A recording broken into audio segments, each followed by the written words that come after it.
Little Tales Lab! Welcome, little scientists and story lovers, to Little Tales Lab, the place where stories mix with magic. I'm Vesper, your lab storyteller, and today we're going to explore the most enchanting tales from my collection of books. But before we begin, I must warn you, this lab is a little weird. Last time I mixed up a story, the book started blowing bubbles, and the letters were jumping off the page like tiny grasshoppers. But don't worry, everything's under control. Here's what we've got: a book, imagination, and of course, curiosity. If you happen to see letters popping out of the book, don't panic. That's just a sign the story is getting extra fun. Oops, I told you. It was weird. Oh, and before we start, don't forget to hit that like button if you're excited for today's story. Subscribe to Little Tales Lab for more magical experiments, and share this video with your friends so they can join the fun too. Just don't touch that green bottle over there. Last time I accidentally knocked it over. All the verbs disappeared from our stories. Imagine the princess, silence, the dragon, crickets, happily ever after. Total storytelling chaos. But enough about my literary misadventures. Let's get down to business. Are you ready? Let's go.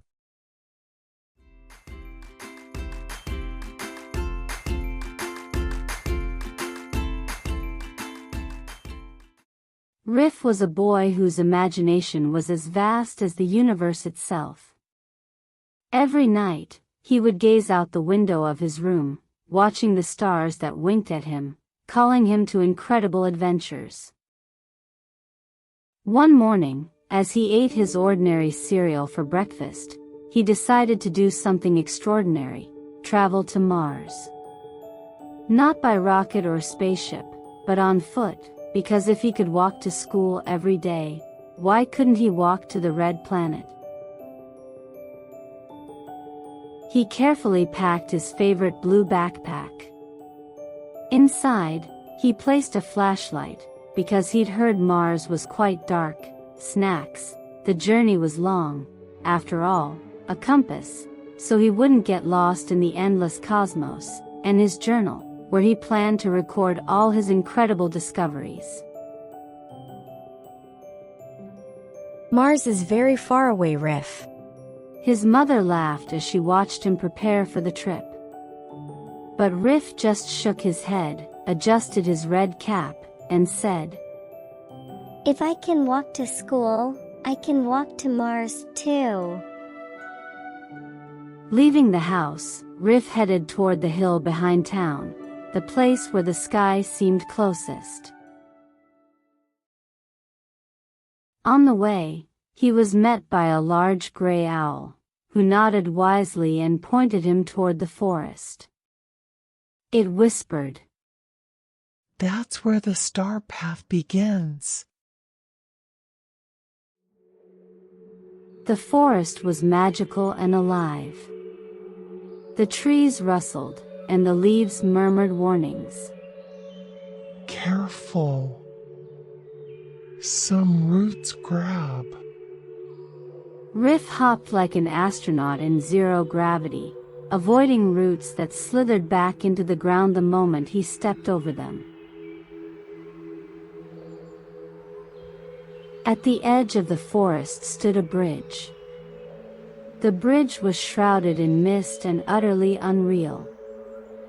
How will I cross? Riff wondered as the fog swirled dizzyingly beneath his feet.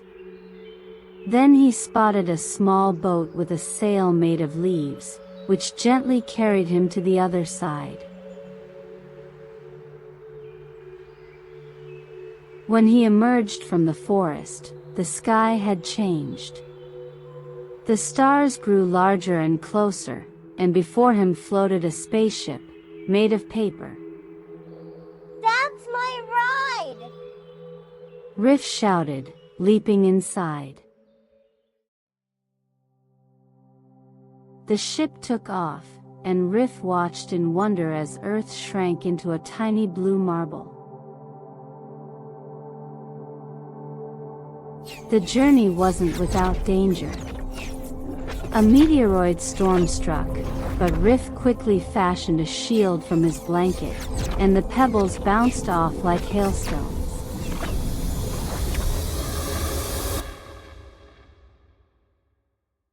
After a few moments, he landed on Mars, where he was greeted by an old man with glowing eyes and a robe of red dust.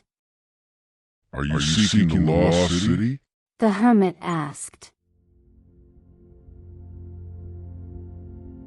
Riff nodded at the old hermit, feeling his feet sink into the red sand as he walked toward a volcano whose peak vanished into pink clouds.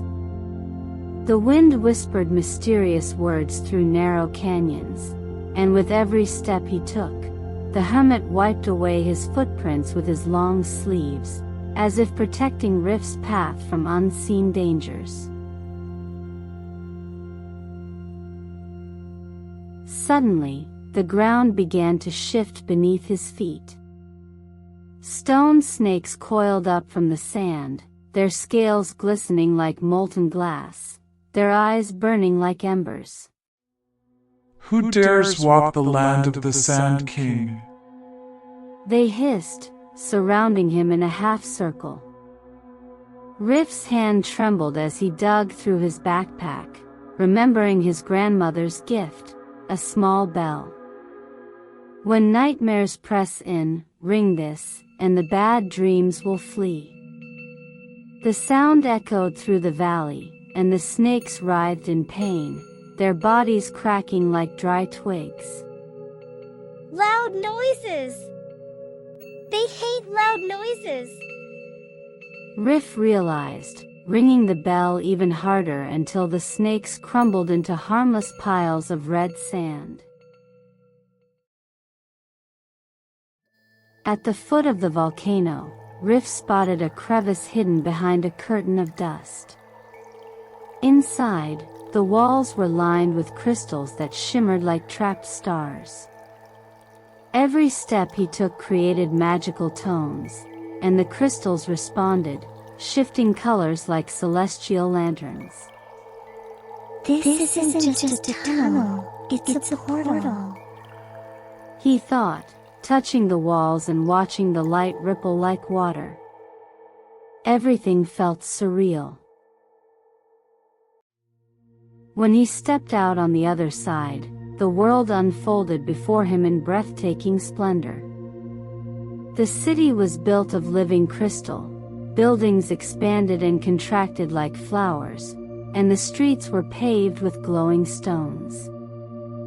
Martians emerged from their homes, their translucent bodies refracting light in 1,000 ways. Welcome, traveler from the stars.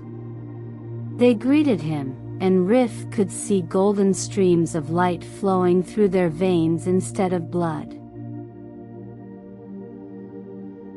After a few hours, when Riff decided it was time to return home, the hermit was waiting for him at the city's exit, holding a small heart-shaped stone. This is a piece of my world, he said, placing it in Riff's hand. As long as you keep it close, the door between our worlds will remain open. Riff clenched the stone and felt the warm wind wrap around him like an old friend.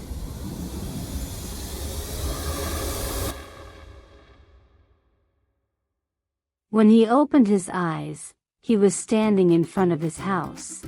But now he knew the truth. The universe was full of doors waiting to be opened. His parents greeted him with raised eyebrows. Where have you been, Riff? On Mars. He replied, grinning as they exchanged glances, eyeing the mysterious stone in his hand.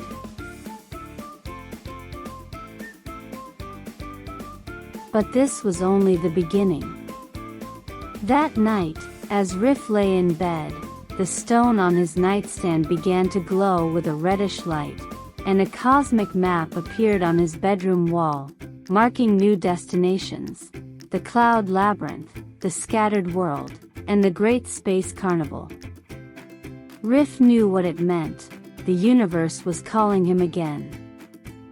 And this time, he was ready for an even greater adventure. Because when you have the courage to believe in the impossible, the entire universe becomes your playground. And that's a wrap for today's story. I hope you enjoyed it, and maybe even learned something along the way. See you in the next video. There are plenty more adventures coming. If you missed any of our previous ones, check them out in the links above. Until then, be good, do something awesome, and listen to your mom and dad. Bye-bye.